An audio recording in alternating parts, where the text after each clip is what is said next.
Bonjour à toutes et à tous, bienvenue sur Grand Lille TV. Nous sommes le lundi 25 février, il est 7h30. Bon réveil, bonne matinée à toutes et à tous. Bon courage si vous partez travailler. Merci d'être en notre compagnie peut-être pour votre petit déjeuner. Et voici donc tout ce qu'il faut savoir aujourd'hui de l'actualité dans la métropole lilloise.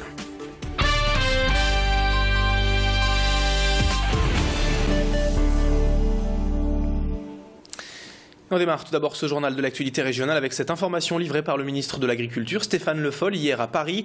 Il pourrait s'avérer que finalement, en 3 des 6 carcasses de chevaux envoyées du Royaume-Uni en France via une entreprise du Nord-Pas-de-Calais et qui contenaient des traces de phénylbutazone ont été écoulées sur le marché régional de la viande et sont probablement, selon le ministre de l'Agriculture, entrées dans la chaîne alimentaire. Des traces extrêmement faibles et sans aucun risque pour la santé, a toutefois nuancé Stéphane Le Foll. L'affaire n'a en tout cas rien à voir avec le fameux scandale de la viande de cheval camouflée en bœuf, mais illustre tout de même les difficultés qu'a l'Europe aujourd'hui à assurer une bonne et sérieuse traçabilité de ses produits alimentaires. Autre information à la une, mais toujours en bref, en ce lundi matin, une importante intervention des pompiers hier en fin d'après-midi à L'Île-et-Lem pour un incendie d'appartement rue Jean Bart. Le feu a détruit l'habitation et 4 personnes ont dû être secourues et évacuées en urgence. Ces 4 victimes prisonnières des flammes ont été sérieusement intoxiquées, dont 2 très grièvement et transportées donc à l'hôpital. Les pompiers sont ensuite parvenus à maîtriser l'incendie, mais on ne savait pas encore hier soir l'origine et la cause du sinistre. De belles images du week-end bien plus réjouissantes cette fois et à présent dans ce journal avec le Zénith de la solidarité organisé hier à Lille dans la grande salle du Zénith. 5000 personnes bénéficiaires du Secours populaire du Nord invitées à passer une après-midi de détente avec ce spectacle. Hier pendant près de 5 heures, des dizaines d'artistes se sont succédés sur scène avec notamment le collectif Métissé, Bye Bye Leader ou encore le magicien Horus. Ce spectacle solidaire existe depuis 19 ans maintenant et reste l'un des moments forts de la campagne du Secours populaire, particulièrement cette année avec la précarité qui ne cesse d'augmenter en France. Une situation difficile sur laquelle revient le président du Secours populaire français, Julien Leprêtre, hier dans les coursives du Zénith et au micro de Jimmy Hudson. Nous sommes devant cette grande contradiction. Il y a d'une part la montée de la pauvreté et de la précarité, d'autre part il y a aussi la montée de l'égoïsme, du chacun pour soi. C'est pourquoi le Secours populaire il essaye de trouver de nouvelles formes pour développer la solidarité populaire. Nous ne nous résignons pas à cette situation. C'est pourquoi nous allons lancer un appel aujourd'hui. Vous êtes en difficulté, mais vous pouvez peut-être faire quelque chose pour vous aider vous-même à vous en sortir. Autres images du week-end, cette fois avec le festival Contes et légendes qui se déroule actuellement à Marcq-en-Barœul jusqu'au 4 mars exactement. Mais hier, exceptionnellement, le festival était délocalisé pour une soirée au château de Robert Sarre à Vambrechy pour un spectacle de Fabienne Morel, Déborah Di Giglio de la compagnie Huile d'Olive et Beurre Salé qui, comme son nom l'indique, en fait, revisite des grands contes de notre enfance mais avec des notes et une inspiration italienne et bretonne. Hier, elles ont par exemple présenté une version bretonne des contes de Grimm ou encore une version napolitaine de La Belle au bois dormant. Une représentation qu'a suivi Jimmy Hudson. Écoutez ainsi quelques-uns de ses spectateurs hier, plusieurs enfants, plus ou moins grands, au micro de notre journaliste. Moi j'ai aimé que c'était amusant, rigolo et que c'était un peu pour tous les âges. Et, parce que c'était bien, il y avait de l'action. Et j'ai bien aimé la deuxième histoire. J'ai aimé un peu de tout, c'était superbe.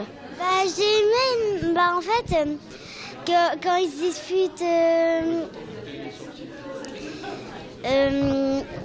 qu'ils n'arrivent pas trop à se mettre d'accord, quand le père il demande de chanter tout ça et tout ça. Et dans le reste de cette édition à présent et pour la 2e année de suite, le capitaine du LOSC, Rio Mavuba, organise prochainement sa grande nuit de solidarité au profit des orphelins d'Afrique. Une nuit à Makala revient en effet au Zénith de Lille le 8 avril prochain, avec encore de très belles têtes d'affiche et notamment Mpokora, Amel Bent ou encore Yannick Noah. Depuis 2009 avec son association, Rio Mavuba vient en aide aux enfants vivant dans les rues en Afrique et notamment en République démocratique du Congo à Kinshasa, lui-même étant originaire par son père du Zaïre. Là-bas, grâce au travail de son association, 28 enfants sont désormais encadrés dans un orphelinat, scolarisés et profitant d'une bien meilleure hygiène de vie. Les places pour cette nuit à Makala le 8 avril sont donc déjà en vente pour cette belle soirée, c'est entre 25 et 30 euros. Rio Mavuba revient sur cet événement important à ses yeux au micro d'Hélène 6. Il y aura Mpokora, Amel Bent, Yannick Noah, Marc Lavoine, le Watibé, Tal, j'en passe, Grand Corps Malade, il y aura des anciens Lillois comme Eden Hazard, Mathieu Debuchy qui est le parrain, Adil Rami. Donc voilà. Après il y aura des comédiens aussi, humoristes, voilà, comme Boudère, des acteurs. Enfin voilà, il y aura vraiment beaucoup de monde et beaucoup de surprises, vraiment de belles surprises. On termine ce journal avec le sport à présent et tout d'abord ces images de squash. Une fois n'est pas coutume car la métropole illoise a accueilli un événement ce week-end, le 20e Open de France Junior de squash dans les 3 salles de Bondu, Villeneuve-d'Ascq et Vambrechy. Et c'est la 5e fois que ce prestigieux tournoi se tient dans la région.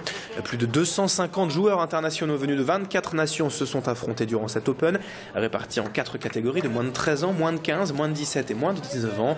À l'arrivée, un Français s'est hissé en finale des moins de 15, Jules Crémou, le numéro 1 européen, mais il a quand même dû s'incliner en finale face à l'Indien Aditya Raghavan, 3-7-1.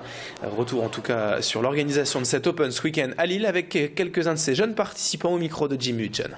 Dès l'âge de 5 ans, j'ai accroché et vraiment ça m'a plu parce que c'est un sport ludique, avec faut mettre du physique, c'est super. Je trouve que c'est bien organisé, les clubs c'est bien, les cours aussi. C'est une bonne expérience parce qu'on joue contre des plus forts que soi. Donc on arrive à voir nos défauts, on peut regarder des beaux matchs. I think it's a fun tournament. It's really well organized. It's a lot of fun, yeah. Autre résultat pour terminer en basket, victoire de l'USBVA à Villeneuve-d'Ascq samedi face à Perpignan, 64-46. Une bouffée d'air donc pour les Villeneuvoises qui remontent ainsi à la 9e place de la Ligue féminine. Et puis en volley, en revanche, une nouvelle défaite du TLM ce week-end, 3-7-2 à Ajaccio.